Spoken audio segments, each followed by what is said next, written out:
आप देख रहे हैं जैन हिंदुस्तान न्यूज चैनल, सत्य बात सबसे पहले।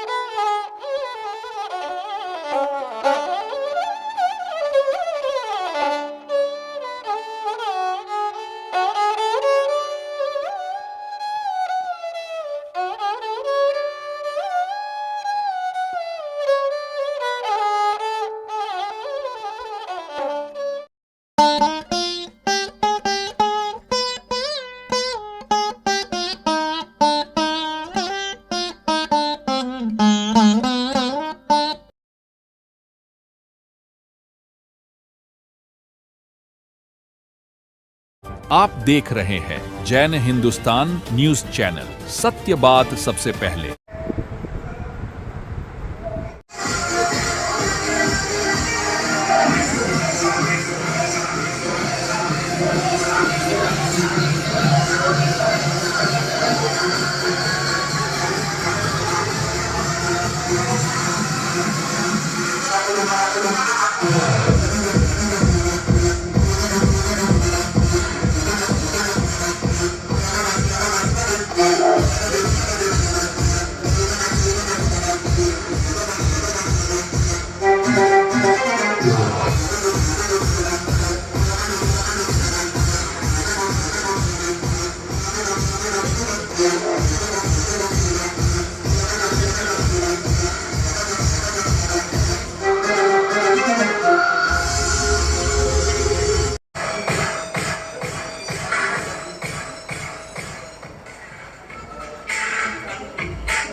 आधार रहा है और यहाँ पर जो भी स्पॉन्सर है श्री रामलाल जी सुलभ देवी रंका चैरिटेबल ट्रस्ट, श्री जयचंद लाल जी बसंत जी विनय जी डागा, श्री तोलाराम हंसराज डागा चैरिटेबल ट्रस्ट, श्री कन्हैयालाल जी सुशील जी बैर, श्री शांतिलाल जी अजय जी सेठिया, श्रीमती उर्मिला देवी कमलचंद जी सिपाही, श्री लूणकरण सरोज देवी सामसुखा चैरिटेबल ट्रस्ट, श्री रसरसका परिवार, श्री चंपालाल जी विमल जी अनिल जी डागा, श्री विजयचंद जी मोहित जी रोहित जी डागा, श्री थानवर जी पवन जी बोसरा, श्री हरमस लाल जी भूषण जी जैन, श्री चंदनमल जी, सुदर्शन जी कुलदीप जी कोठारी, श्री चंचलमल गुलाब देवी सुराना चैरिटेबल ट्रस्ट, श्री जयचंद लाल पदम कुमार जी जय दफ्तरी, श्री रामलाल जी संतोष जी सुराना। यह हमारे इस ट्रेड फेयर के स्पॉन्सर्स हैं। यह वर्तमान ट्रेड फेयर का ब्रोशर और उसकी लॉन्चिंग यहाँ पर हमारे माननीय संरक्षकगण, हमारे स्पॉन्सर्स द्वारा यहाँ पर इस मंच के माध्यम से इन्होंने यहाँ पर किया है।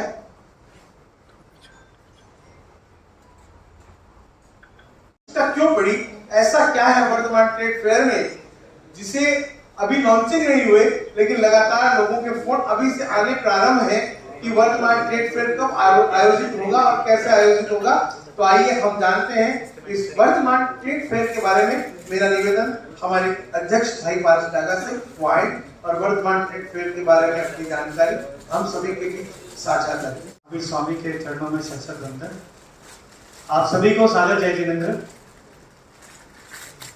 सामने उपस्थित हमारे संरक्षकगण, हमारे स्पॉन्सर्स, अति विशिष्ट अतिथि हमारे, और सबसे इंपॉर्टेंट हमारे जो एग्जीबिटर हैं, सभी को जैन यूथ क्लब की तरफ से आप सभी का हार्दिक स्वागत व अभिनंदन। बैक इन 2024 हमने जो वादा किया वो आज हम पूरा करने जा रहे हैं।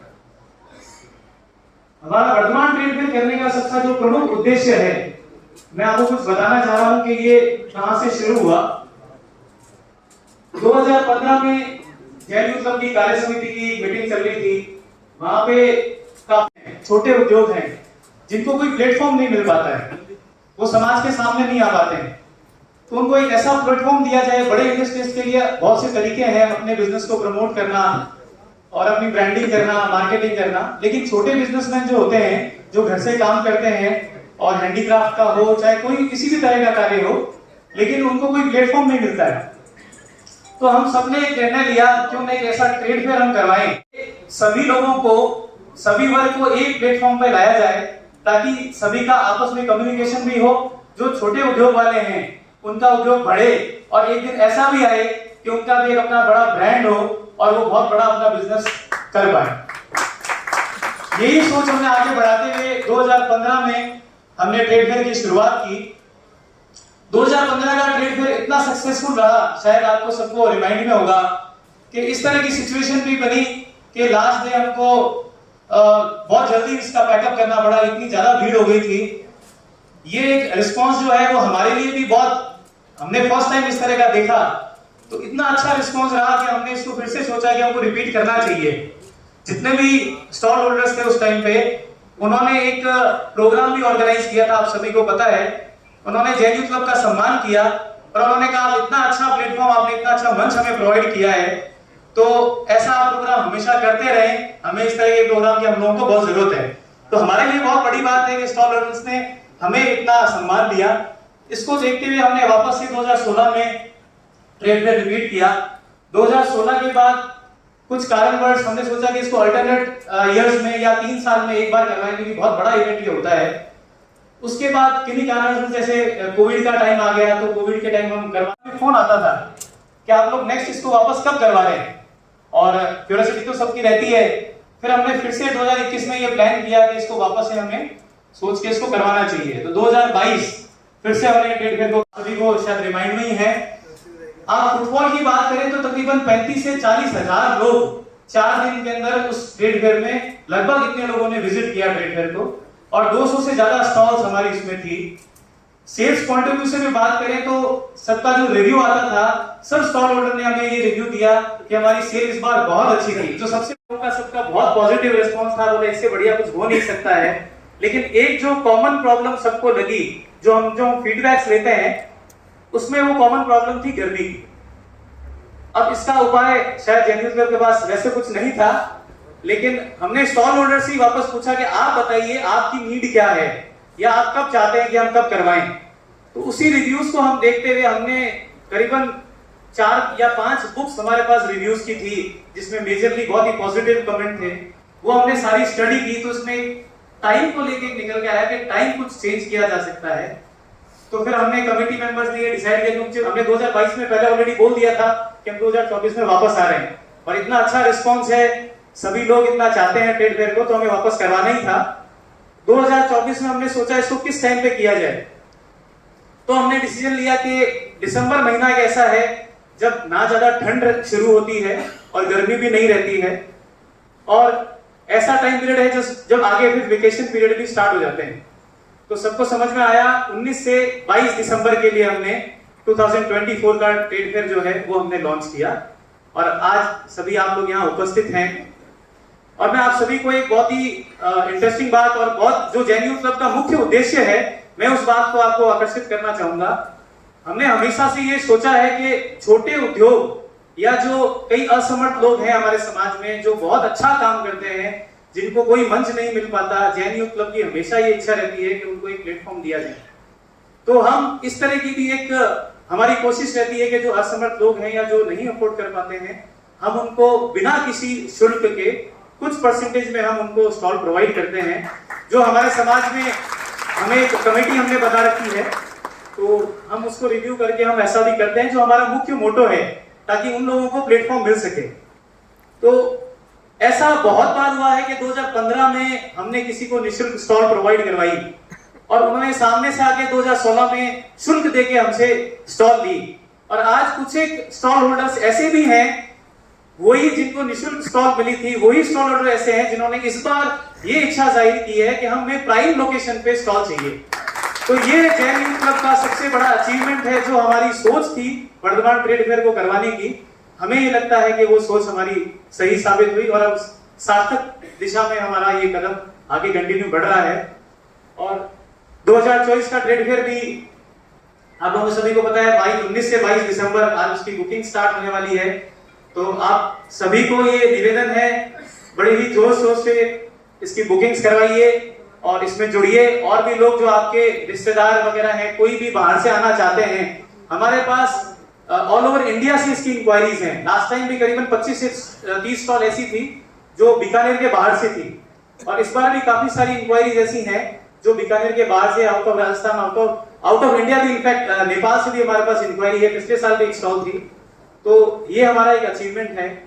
तो मैं सभी से निवेदन करना चाहूंगा, बाद में जब भी बुकिंग स्टार्ट हो आप जरूर से बुकिंग करवाइए। जैन यूथ क्लब की स्थापना सन 2013 में, 15 सितंबर 2013 में जैन यूथ क्लब की स्थापना हुई। कुछ चंद मेंबर, उन्होंने ये सोचा कि हमें कुछ समाज के लिए अच्छा करना चाहिए, तो हम क्या कर सकते हैं। उसके लिए कुछ मेंबर्स बैठे कि हम एक संस्था फाउंड करते हैं, धीरे धीरे उसको बड़ा करेंगे, संरक्षक मंडल को जोड़ेंगे, समाज के जो अच्छे लोग हैं उनको जोड़ेंगे, उनके गाइडेंस से हम कुछ बड़ा कर लेंगे। ऐसा करके 15 सितंबर 2013 को जैन यूथ क्लब की स्थापना हुई, और स्थापना में श्री जयचंद जी डागा, श्री महावीर जी रांका, श्री सुशील जी वैद्य, सभी का, हंसराज जी डागा, सभी का खूब सहयोग रहा, और वो कारवां बढ़ते बढ़ते आज जैन यूथ क्लब के 11 साल कंप्लीट हो चुके हैं। हमने बहुत से ऐसे यादगार इवेंट्स करवाए, जैसे युवक युवती परिचय सम्मेलन, Jain premier league cricket event, उसके अलावा ब्लड डोनेशन कैंप। कोविड काल में भी हमने कोशिश की कि जितने भी जरूरतमंद लोग हैं उनको जितनी सहायता हम प्रदान कर सकें।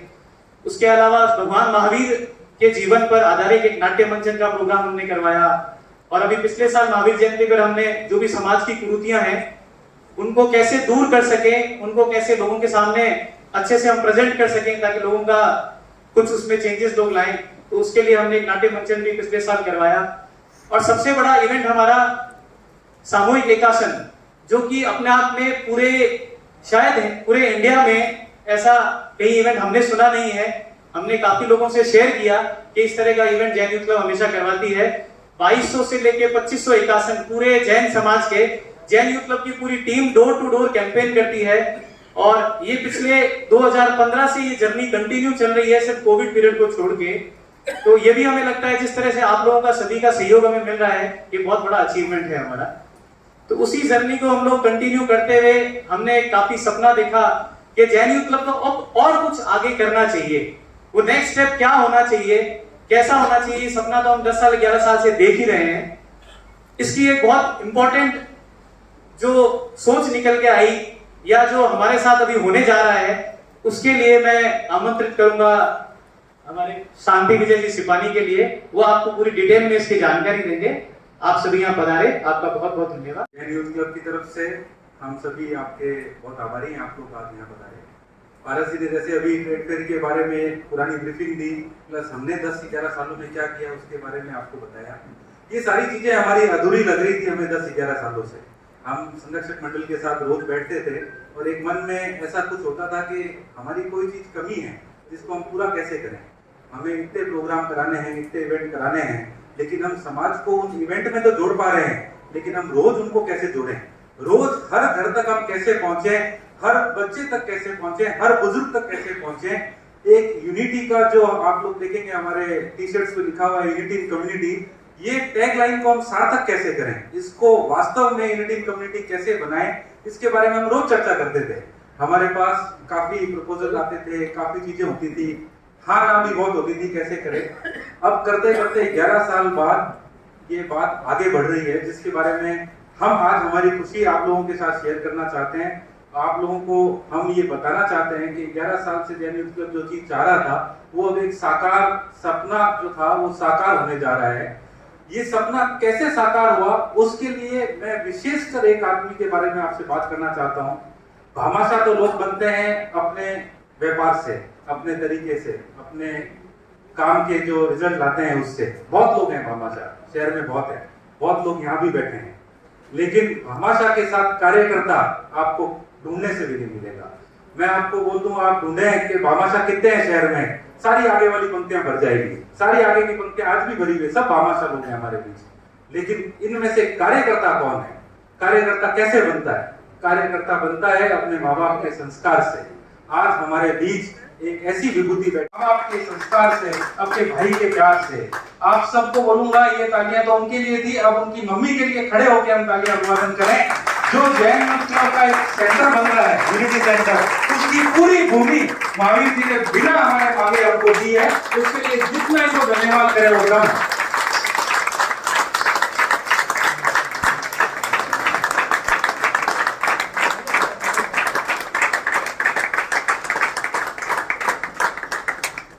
इनके भैया बहुत कम दिखेंगे आपको, आगे नहीं रहते, वो पीछे रहते हैं, लेकिन इनकी भी बहुत बड़ी बात है। तो प्रेसिडेंट कैसे चलाएं, उसके लिए एक जगह चाहिए हमको।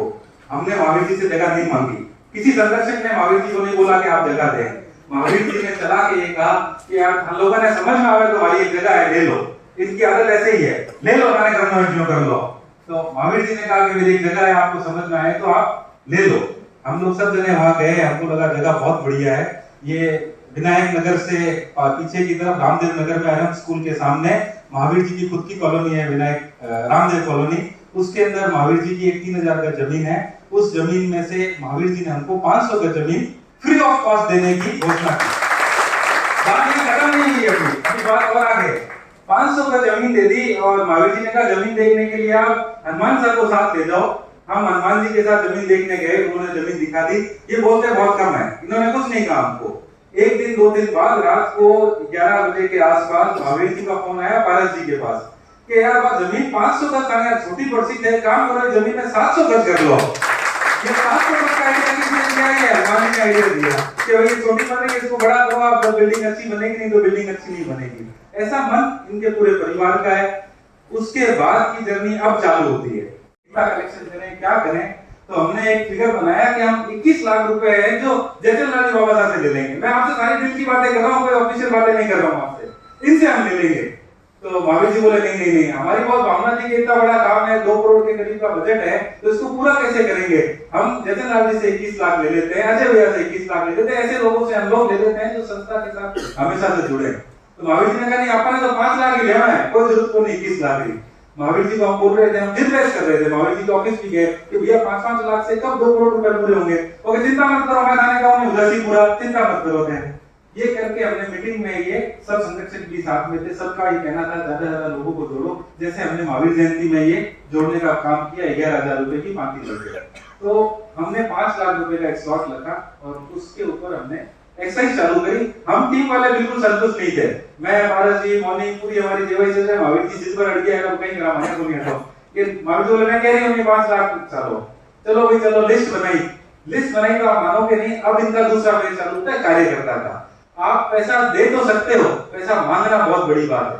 किसी के घर जाना, किसी के ऑफिस जाना और उनको बोलना भाई साहब इसके लिए दो आप, ये बहुत बड़ी सहजता का काम है। ये संस्कारों से आता है, ये खुद के ऊपर नहीं, ये उनकी मम्मी के पापा के संस्कार है। इनको महसूस नहीं होता भावना है। इतनी बातें हम जो कर रहे हैं उनको अच्छी नहीं लग रही है कि मेरे पास नहीं चाहिए। आप कहीं भी ब्रोशर देखोगे, कोई भी देखोगे, इसमें भूमि पोदाना का नाम नहीं है, एक नॉर्मल स्पॉन्सर जैसा इनका नाम है, लेकिन एक्चुअल में ये 70 लाख रुपए से ऊपर की जमीन की मार्केट वैल्यू है जो हमने दी। और डिस्कस नहीं करना चाहते, हम चाहते हैं डिस्कस करना, हमारा कर्तव्य है डिस्कस करना। तो अब कार्यकर्ता का रोल चालू हुआ। हम गए पदम भैया के पास, हम गए दूसरे जितने भी स्पॉन्सर चाहते हैं बात करनी, लेकिन हमारे मन में थी कि इनके लिए हम बात करें। अब संस्था को क्यों ये ऐसा सेंटर चाहिए, इस पे डिस्कशन ये हुआ जो मैंने आपको बताया कि भाई हम सर्कस का गेम लगाना नहीं चाहते। आप इसमें जो भी फैसिलिटी है उसको यूज कर सकते हो, उसका हम कोई चार्ज नहीं लेंगे। इस तरह की हमारी परिकल्पना है कि ये इस तरह का कैंप लगाती है। हम कैंप नहीं लगाना चाहते, हम कैंप से ऊपर कुछ करना चाहते हैं। आपको डे टू डे मेडिसिन चाहिए तो आप 15% 20% डिस्काउंट हर घर के पास वाली दुकान से देते हैं। हम ये चाहते हैं यहाँ पे ऐसी फैसिलिटी हो जिसके अंदर हिंदुस्तान भर के जैन डॉक्टर्स की हम एक डायरेक्टरी मेंटेन करें। आपके घर में कभी कोई मेजर प्रॉब्लम हो तो आप इस सेंटर में संपर्क करें, हम आपको ऐसा कोई कॉन्टेक्ट दें उस सिटी के अंदर कि आपकी बीमारी का अच्छे से अच्छा इलाज हो, जिससे नेटवर्क बढ़ता है। हम ये चाहते हैं कि हमारे यहाँ इस तरह का नेटवर्किंग ग्रुप बने, आपको एक डेटा मिले जिस डेटा से आप अपने कस्टमर्स के तक जा सकते हैं, व्यापार तक जा सकते हो, तो आपको बहुत बड़ा एक स्कोप मिल जाए। इस तरह की हम एक डेटा मैनेज करने की भी कोशिश करेंगे। मैं डेटा और ये बातें जो कर रहा हूँ वो इसलिए कर रहा हूँ कि अब जैन यूथ क्लब बना रही है तो आज की युग का करना चाहती है, वो किताब से निकल के कंप्यूटर पे जा रही है, कंप्यूटर से निकल के वाईफाई पे जा रही है। तो हम यही चाह रहे हैं कि हम नई टेक्नोलॉजी को जितना यूज कर सकें, बिजनेस में कितना फायदा करा सकें, लोगों का कैसे फायदा हो सके, यही इसका मेन ऑब्जेक्टिव है। दूसरा बिजनेस के अलावा है जॉब। हमारे यहाँ बहुत बड़े भामाशाह बैठे हैं, इनकी बड़ी फैक्ट्रीज है, किसी का कंस्ट्रक्शन का काम है, वहाँ पे स्किल लेबर की भी जरूरत होती है।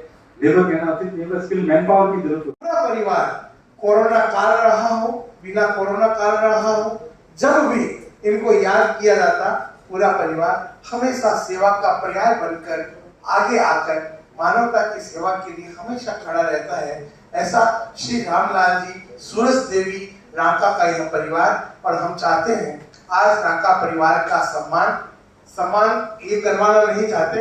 हमने एक मीटिंग में महावीर भैया को एक छोटा सी बात कही थी कि वर्तमान ट्रेड फेयर का जो मुख्य स्पॉन्सर है, मतलब जैसे रांका फैमिली प्रेजेंट्स वर्तमान ट्रेड फेयर, लेकिन उन्होंने साफ मना कर दिया, मुझे ये सब कुछ नहीं चाहिए, ना भूमि प्रदाता के लिए कुछ अलग से चाहिए, हमारा तो ये काम था, हमने उस काम को, ये इनके शब्द थे। तो निश्चित रूप से इनके शब्दों पर हमें अभिमान है, गर्व है, गौरव है, और मैं पूरे आदर के साथ, सम्मान के साथ आमंत्रित करना चाहूंगा हमारे रांका परिवार की वरिष्ठ, हम सब की वरिष्ठ श्रीमती सूरज देवी रांका को पधारे, और जैन यूथ क्लब की ओर से हम यहाँ पर उनका सम्मान करना चाहते हैं। साथ में ही आदरणीय श्री हनुमान जी रांका, श्री महावीर जी रांका और ममता जी रांका, उन सभी से हमारा निवेदन वो मंच पर पधारें। शॉल और माल्यार्पण भेंट के पश्चात जो ये श्रीफल प्रदान किया जा रहा है, संस्था की ओर से हमारे तीनों संरक्षक महोदय से निवेदन रहेगा कि उस संस्था की ओर से यह एक छोटी सी भेंट जो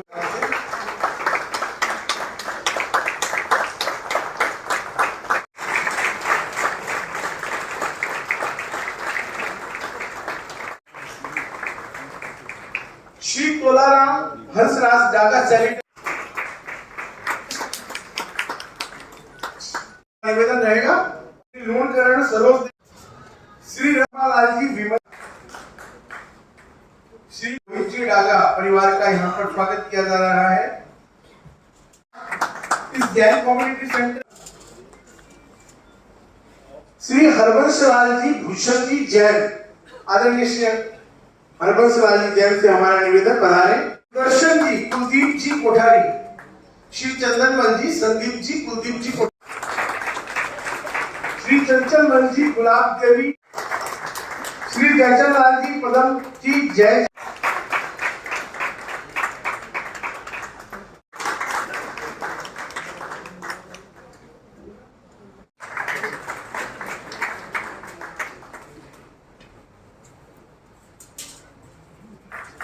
हमारे संस्था के अध्यक्ष और वास्तव में जिनके संस्था के पूर्व अध्यक्ष और वर्तमान में भी निरंतर संपूर्ण सहयोग संस्था को से हमारा निवेदन पधारे। विनीत बाठिया स्वागत करें, उनका स्वागत उनकी केवाईसी के लिए समर्पित कार्यकर्ता भाई दर्शन साण निरंतर एक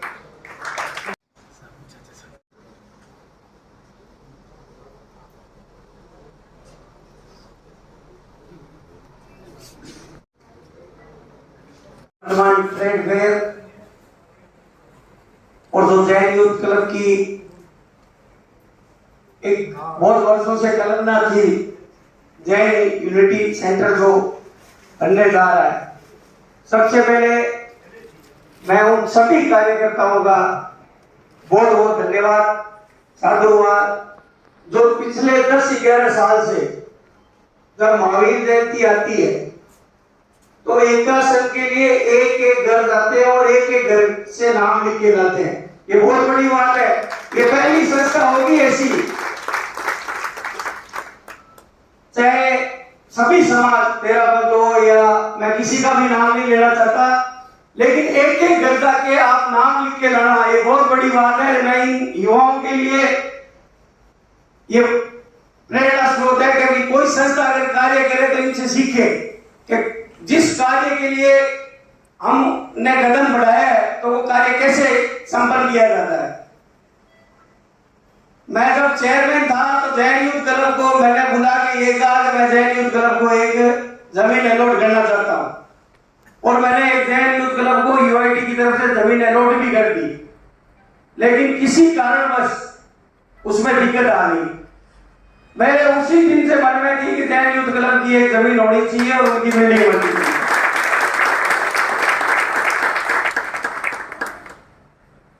जब वो जमीन मैं दे नहीं पाया जब मैं चेयरमैन था, टेक्निकल कारण था, कागजों में लोड हो गई, लेकिन टेक्निकल कारण के कारण वो कैंसिल हो गई। तब ये जमीन देने का मैंने इनको कहा, आप बस देख लो, अगर आपको ये यहाँ अगर कार्यालय बनाना जस्ता हो तो ये जमीन हम दे सकते हैं, लेकिन जो शेष जमीन है वो भी कोई धार्मिक कार्य में ही यूज होगी। अभी अजय जी सेठिया ने ये कहा कि पार्किंग की वहां दिक्कत रहेगी, तो मैं ये आपको कहना चाहता हूं भाई, आपको 30 की जगह 45 बाई 90 दे देंगे, 95 दे देंगे, जिससे अपने पार्किंग की दिक्कत नहीं है। 15 फुट अपने जगह पार्किंग के लिए अंदर ही छोड़ देंगे।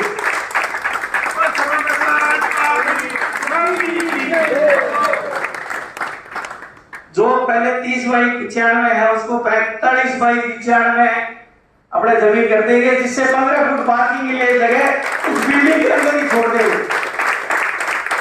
शेष जमीन है उसमें भी कोई धार्मिक कार्य नहीं होगा, वो संस्थागत जमीन है, हमारे ट्रस्ट के नाम से है, और जो भी कार्य होगा, चाहे तेरापंथ भवन हो, तेरापंथ समाज के लिए हो या ओसवाल समाज के लिए हो, लेकिन वो धार्मिक कार्य में यूज होगी। मैं आपको एक बात और बताना चाहता हूं, कोई भी संस्था हो और उसके कार्यकर्ता अगर लक्ष्य को लेकर चलते हैं तो उस लक्ष्य को पाने में कोई दिक्कत नहीं होती। हमारे समाज में देने वाले बहुत हैं, लेने वाले नहीं। अभी भी मैं इनको ये कह रहा हूं, ऐसे आपको 100 आदमी मिल जाएंगे, लेकिन अपने को इतना ही कलेक्शन करना है जितनी जरूरत है। लेकिन आप हर आदमी को इससे जोड़ो, चाहे कोई 11,000 भी देना चाहता है तो उस आदमी को भी इस संस्था से जोड़ो, उससे उसका लगाव होगा, उससे उसको लगेगा कि ये बिल्डिंग मेरे पैसे से बनी है। जो भी भाई अगर स्वेच्छा से या आप उसके घर जाओ, जैसे 61 वाली टाइम, अगर वो स्वेच्छा से रसीद घटाना चाहता है, चाहे वो 1100 की घटाना चाहता है, तो आप उससे लो, उससे उसका उस बिल्डिंग से लगाव होगा, समाज से लगाव होगा, जैन यूथ क्लब से लगाव होगा। ये मेरी राय है। बाकी आप ट्रस्ट मंडल और संरक्षक मंडल और जो भी सदस्य हैं, जो निर्णय होगा, मैंने मेरी राय रखी है कि भाई अपने को हर आदमी से डोनेशन लेना चाहिए। जैसे ट्रेड फेयर में आए, कोई कहे मेरे कोई कम 100 रुपए की रसीद घटानी है, उस बिल्डिंग के लिए घटानी, जरूर घटाए। उससे जितने ज्यादा आदमी जुड़ेंगे उतना ही उस संस्था का विकास होगा। ये मेरी सोच है। मैं जैन समाज से एक आज इस मंच के माध्यम से ये भी आग्रह करना चाहता हूं कि जैन समाज को राजनीति में भी आगे आना चाहिए। हम सबसे ज्यादा राजनीति में पीछे हैं, और राजनीति में पीछे रहने के कारण जो सरकारी भाग के अल्पसंख्यक के होते हैं, यहाँ किसी को भी ये मेरे हिसाब से आइडिया नहीं होगी कि अल्पसंख्यक को क्या क्या मिलता है, या 60 साल से ऊपर क्या मिलता है, 58 साल से ऊपर क्या मिलता है। ऐसी सरकार की सैकड़ों योजनाएं हैं, तो जैन समाज इसका उपयोग नहीं करता। हो सकता है जरूरतमंद भी हो, लेकिन उनको आइडिया नहीं। तो जैन यूथ क्लब एक इस बिल्डिंग में ऐसी व्यवस्था करें जो उनको फोन कर करके घर पे ये सूचना दे कि अगर 58 साल के लेडीज हैं तो उनको 1150-1200 रुपए सरकार के द्वारा मिलते हैं हर महीने, तो उसका रजिस्ट्रेशन करवाएं। 60 साल से ऊपर जेंट्स है, उसको पेंशन मिलती है 1150 रुपए, तो उसको भी पेंशन दिलाएं। ऐसी और भी, ये अल्पसंख्यक नहीं, ये तो आम आदमी के लिए है। अल्पसंख्यक में सैकड़ों ऐसी व्यवस्थाएं हैं जो 90% से ऊपर है, 80% से ऊपर है। उन बच्चों को स्कूटी मिलती है, उनको लैपटॉप मिलते हैं, उनको उनकी फीस मिलती है। ऐसी सरकार की सैकड़ों योजनाएं, तो राज्य सरकार और सेंट्रल गवर्नमेंट की। तो ऐसी व्यवस्था, 2 आदमी बैठे और जो जरूरतमंद परिवार है, अपने पास सबकी लिस्ट है, बीकानेर में जितने घर हैं, और उससे लगभग ये आइडिया भी आती है कि इस परिवार में ये जरूरत हो सकती है, तो उनको फोन करके पूछने में कोई दिक्कत नहीं है कि अगर आपके इस टाइप की कोई ऐसी व्यवस्था की जरूरत हो तो आप यहाँ संपर्क कर सकते हैं।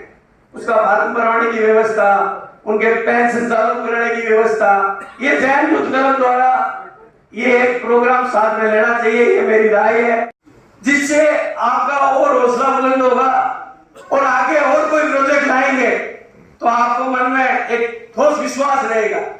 हो सकता है उस दिन आपको लगता होगा कि अपने एक बड़ा डोनर ले, बाकी छोटे डोनर ले, लेकिन जो 5 लाख अपने मैक्सिमम रखे उससे आपको ज्यादा रिस्पॉन्स मिलेगा। हो सकता है आप 5 लाख से ही पूरे डोनरों की व्यवस्था कर सकते हो, मतलब जितना बजट चाहिए ना उतना उससे आ सकता है। अपने को मना करना पड़ेगा कि आप इतना इस बिल्डिंग के लिए इतना ही लेंगे, आगे और कोई प्रोग्राम होगा तो हम आगे देखेंगे। एक ऐसा मेरा अनुभव है आशीर्वाद भवन का। आशीर्वाद भवन में सुमेर जी अध्यक्ष थे और उनकी अध्यक्षता में ये बिल्डिंग बननी थी। इसमें लगभग 6 करोड़ रुपए खर्च हुए थे।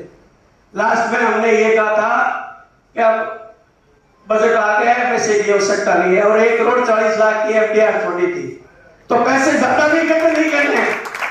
इसमें जितनी लागत हो उसके अलावा रूटीन की प्रक्रिया में जितना पैसा खर्च हो, ब्याज उसकी एफडीआर हो जाए, इतने ही पैसे इकट्ठे करने। आगे कोई प्रोजेक्ट होगा तो और आगे देखा जाएगा। मैं सभी जैन समाज के भाई बंधु जो बता रहे हैं उनको बहुत बहुत साधुवाद, धन्यवाद। जय हिंद। मांगे मिले ना भीख, लेकिन हमारे एक ऐसे संरक्षक के रूप में पहले बिना मांगे 500 गज, फिर बिना कुछ कहे खुद ने ही पहल करते हुए 700 गज, और आज जो इन्होंने आंकड़ा बताया है किसी के समझ में आया नहीं आया, 1000 गज के लगभग 500 से सीधी 1000 गज। ऐसे लड़का परिवार के हम कितनी अनुमोदना करें, इतनी कम। हमने नहीं मांगा, खुद ने पहल करके आगे आकर के समाज सेवा के लिए इन्होंने देखा कि युवाओं में जज्बा है, युवाओं में कार्य करने की ताकत है, और यह संगठन निश्चित रूप से हमारे धार्मिक और सामाजिक क्षेत्र को आगे ले जाने वाला है। तो 1000 गज लगभग 1 करोड़ की राशि, लगभग 1100 गज, 500, 700 और 1100, लगभग 1 करोड़ रुपए की राशि से अधिक की यह भूमि राजा परिवार ने आज यहाँ पर जैनिक क्लब के लिए और पूरे जैनिक क्लब की ओर से बहुत बहुत, और इनके विचार बूंद बूंद से घड़ा भरता है। तो हमारे भाई पारस जी डागा में क्या क्या होने वाला है, क्या क्या प्रोसीजर्स है और किस तरह से हम लोग ने इसका पूरा लेआउट प्लान किया है। सबसे पहले बात करें डेट्स की, 19 से 22 दिसंबर डेट्स को कुछ उस अकॉर्डिंग प्लान किया गया है कि बिजनेस पॉइंट ऑफ व्यू से भी किसी का नुकसान ना हो। एक अच्छा लॉन्ग वीकेंड है, इसके बाद क्रिसमस है तो सभी के हॉलीडेज है और बच्चों के एग्जाम भी नहीं है, उस अकॉर्डिंग हमने डेट्स को प्लान किया है। बात करें अब ट्रेड फेयर के बेनिफिट्स की, हमें ट्रेड फेयर में अपनी स्टॉल क्यों लगानी चाहिए। बहुत सारे जनों के मन में एक क्वेरीज रहती है कि मुझे एक कंफ्यूजन सा रहता है कि मुझे ट्रेड फेयर में स्टॉल लगानी चाहिए या नहीं लगानी चाहिए। तो बीकानेर में जैन यूथ क्लब द्वारा आयोजित वर्धमान ट्रेड फेयर एकमात्र ऐसा प्लेटफॉर्म है जहां एक ही छत के नीचे 216 जैन स्टॉल्स लगती है। बहुत बड़ी बात है, 216 एक ही कम्युनिटी की स्टॉल्स एक ही छत के नीचे। इसके बाद बात करें 40,000 लोगों से ज्यादा का फुटफॉल। हम हमारे बिजनेस में बहुत सारे ऐसे बिजनेसेस होते हैं जहां पूरे साल में 40,000 लोगों से ज्यादा का फुटफॉल नहीं कर पाते, और यहाँ मात्र 4 दिन के अंदर 40,000 लोगों से ज्यादा का फुटफॉल रहता है। हमारा बिजनेस देखिए, हमेशा एक हमको एमबीए में सिखाते हैं कि जब दिखेगा तभी बिकेगा। हमारा कोई भी प्रोडक्ट है, अगर हम उसे शोकेस करेंगे तभी वो लोगों तक जाएगा और लोग उसे परचेज करेंगे। अगर आप अपने प्रोडक्ट को शोकेस कर रहे हैं तो लोगों का आपके प्रोडक्ट के लिए ट्रस्ट बढ़ेगा और आप उन कस्टमर्स को एक बार परचेजिंग के बाद आप रेगुलर उनसे कनेक्ट कर पाएंगे। आखिरकार किसी भी बिजनेस का एक ही फंडा होता है कि सेल्स होनी चाहिए। फुटफॉल है लेकिन सेल्स नहीं है तो उसका कोई लॉजिक नहीं रहता। हम लोग हमारा लेआउट कुछ इस तरह से प्लान करते हैं कि अगर कोई भी व्यक्ति ट्रेड फेयर के अंदर एंटर कर रहा है तो वो अगर फर्स्ट स्टॉल पे जा रहा है तो वो उसका एग्जिट पॉइंट जो होगा वो 216 स्टॉल पे ही होगा। वो हर स्टॉल के आगे से निकलेगा, उसी अकॉर्डिंग से इस लेआउट को प्लान किया जाता है। हम हमारी स्ट्रेंथ्स दिखा सकते हैं ट्रेड फेयर के अंदर कि हमारे प्रोडक्ट में ऐसा क्या है जो औरों के प्रोडक्ट में नहीं है। मार्केट शेयर का भी गेन होता है, नेटवर्किंग भी बढ़ती है। आज के टाइम पे 8th वंडर कहते हैं नेटवर्किंग को। अगर किसी के नेटवर्क्स अच्छे हैं तो वो कुछ भी कर सकता है। हमें हमारे प्रोडक्ट्स के डायरेक्ट फीडबैक मिलते हैं, इसमें क्या पॉजिटिव है क्या नेगेटिव है। इंडस्ट्री के ट्रेंड्स पता लगते हैं कि मार्केट में और क्या चल रहा है। ये सब एक ही जगह होता है और ट्रेड फेयर से बेहतर कभी भी कोई कम्युनिकेशन इवेंट नहीं रहता। बहुत सारी कैटेगरीज रहती है जो ट्रेड फेयर के अंदर आती है, इनमें से कुछ मैं बताना भी चाहूंगा। जैसे ज्वेलरी हो गई, रियल एस्टेट हो गए, आईटी कंप्यूटर हो गए, furniture, interior, financial services, clothing, electronics, tour travels, catering and event professional services. इसके अलावा भी बहुत सारी ऐसी कैटेगरीज है जो सिस्टमैटिकली एक ही जोन के अंदर ट्रेड फेयर के अंदर रहती है। तो आइए अब बात करते हैं वर्धमान ट्रेड फेयर 2024 जो कि 4th एडिशन है उसके लेआउट की। 4 डोम्स रहते हैं हमेशा ट्रेड फेयर के अंदर, Shri Adinath pavilion, Shri Sambhavnath pavilion, Shri Neminath pavilion और श्री पार्श्वनाथ पवेलियन। हर डोम के अंदर 54 स्टॉल्स होती है। ऐसे करके 4 डोम के अंदर टोटल 216 स्टॉल्स होती है। हर डोम के अंदर अलग अलग कैटेगरीज होती है, उसकी भी बात हम आगे करेंगे। 3x3 का साइज रहता है हर स्टॉल का, 3 मीटर बाय 3 मीटर का साइज रहता है और 5 कैंटीन रहते हैं। ट्रेड फेयर में food zone plus game zone उतना ही इंपॉर्टेंट है, क्योंकि फुटफॉल अगर बढ़ाना है तो अच्छा फूड जोन और अच्छा गेम जोन होना बहुत ही ज्यादा जरूरी है। गेम जोन के लिए भी इस बार हमने कुछ इस तरह से प्लान किया है कि बीकानेर में ऐसा गेम जोन लाए जो अभी तक यहाँ के लोगों ने एक्सपीरियंस नहीं किया है। हम लोग टोटली उसी प्रोसेस में है कि कुछ नया हमेशा कुछ ना कुछ ट्रेड फेयर के अंदर रहना चाहिए। डेडिकेटेड पार्किंग जोन्स रहती है जिससे व्यवस्था बनी रहे और आने वालों का एक्सपीरियंस हमेशा के लिए अच्छा रहे। इसके बाद बात करें तो इस बार कुछ हम लोग चाह रहे थे कि हमारे स्टॉल होल्डर्स के लिए हम कुछ एक्स्ट्रा करें। ट्रेड फेयर पिछले 3 बार भी हुए, लेकिन हम ऐसा चाह रहे थे कि हमारे स्टॉल होल्डर्स के लिए हम कुछ बढ़िया करें। तो मुझे बताते हुए बड़ी खुशी हो रही है कि इस बार ट्रेड फेयर के अंदर जो भी अर्ली बुकिंग कर रहा है, यानी 30 नवंबर 2024 तक जो भी बुकिंग करेगा उनके लिए फ्लैट 15% ऑफ रखा गया है। तो लेआउट का प्लान कुछ इस तरह से है। कुछ 5-6 तरह की अलग अलग कैटेगरीज रहती है जिसके अंदर हम लोग प्लान करते हैं इसको। देखिए लोकेशन बहुत मैटर करती है, चाहे वो बैरोजी गली हो, चाहे वो खजांची मार्केट हो, या चाहे केएम रोड हो, रानी बाजार हो या पंचसती सर्किल हो। हम सभी को पता है कि लोकेशन का कितना बड़ा महत्व है। हम सब अपने बिजनेस के अकॉर्डिंग लोकेशंस प्लान कर सकते हैं। तो जो सबसे पहली और सबसे सुपर प्राइम लोकेशन है वो कुछ इस प्रकार है। एंट्रेंस, डोम के एंट्रेंस में सेंटर वाली 4 स्टॉल्स जो होती है, जैसा आप देख सकते हैं स्टॉल नंबर 26, 27, 28, 29, इन चारों स्टॉल को मिलाकर एक स्टॉल बनती है जो सबसे super prime location. Total 4 stalls होती है, हर डोम के अंदर एक स्टॉल होती है इस कैटेगरी की। उसकी जो प्राइस मनी रखी गई है वो है 1,25,000 रुपए। इसके बाद भी आपको 15% एक्स्ट्रा ऑफ मिलेगा अगर आप 30 नवंबर 2024 तक इसके अंदर अप्लाई करते हैं। नेक्स्ट जो हमारी कैटेगरी है वो है प्राइम लोकेशन। हर डोम के अंदर 2 प्राइम लोकेशंस होती है। आप देख सकते हैं stall number 1st, 2nd, 53rd and 54th, यानी एंट्री और एग्जिट डोम के अंदर जब भी एंट्री और एग्जिट होती है उसकी साइड वाली दोनों स्टॉल्स प्राइम लोकेशन के अंदर कंसीडर होती है। इसका जो हमने प्राइस मनी रखा है वो है 51,000। नेक्स्ट जो हमारी लोकेशन है एल स्टॉल्स। देखिए बहुत सारे बिजनेसेस की नीड होती है कि हमें स्पेस बहुत अच्छा खासा चाहिए। एंट्री हमारे को थोड़ी छोटी हो तो चलेगा, लेकिन स्पेस का बहुत बड़ा इशू रहता है। उन्हीं के लिए ये एल स्टॉल बहुत काम की है और इसका जो प्राइस मनी रखा गया है वो है 35,000। नेक्स्ट जो कैटेगरी है you stalls. You stalls category का एक बहुत बड़ा बेनिफिट है कि आपको 3 साइड ओपन मिलती है। आप डोम के अंदर भी देख सकते हैं, कोई अगर डोम के सीधा जा रहा है वापस टर्न लेकर वापस डोम की तरफ एग्जिट की तरफ जा रहे हैं, यानी स्टॉल नंबर 17 और 38 पूरी एक कंबाइंड स्टॉल बनती है और वो यू स्टॉल की कैटेगरी के अंदर आती है। अगर हमारे बिजनेस की ऐसी डिमांड है कि हमारे प्रोडक्ट्स को हम ज्यादा से ज्यादा शोकेस करें तो हमको इस कैटेगरी के अंदर स्टॉल बुक करनी चाहिए और इसका जो प्राइस मनी रखा गया है वो 45,000। नेक्स्ट जो कैटेगरी है जिसमें मेजॉरिटी ऑफ स्टॉल्स आती है वो है सिंगल स्टॉल्स।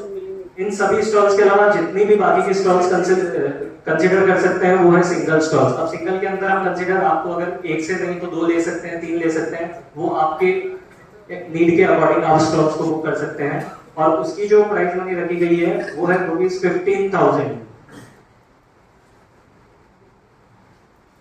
नेक्स्ट जो हमारी कैटेगरी है वो है कैंटीन। हर बार हम 4 कैंटीन रखते थे, लेकिन रिस्पांस देखते हुए बहुत ज्यादा हम लोगों को क्वेरीज है कैंटीन से रिलेटेड, तो इस बार हम लोगों ने 5 कैंटीन कर दिए हैं। हर कैंटीन का साइज जो होगा वो 1000 स्क्वायर फीट का होगा और कैंटीन की जो रेंज रखी गई है वो है 90,000 रुपीज।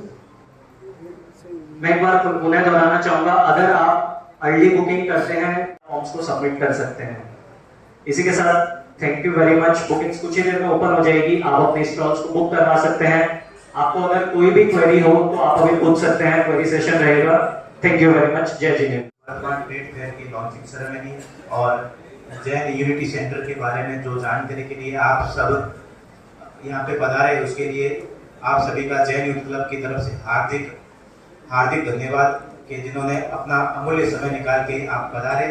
और आप सबसे कहेंगे कि ऊपर फॉर्म ऊपर डिस्ट्रीब्यूट हो रहे हैं और साथ में भोजन की भी व्यवस्था की गई है, तो भोजन अवश्य लेके जाए। धन्यवाद।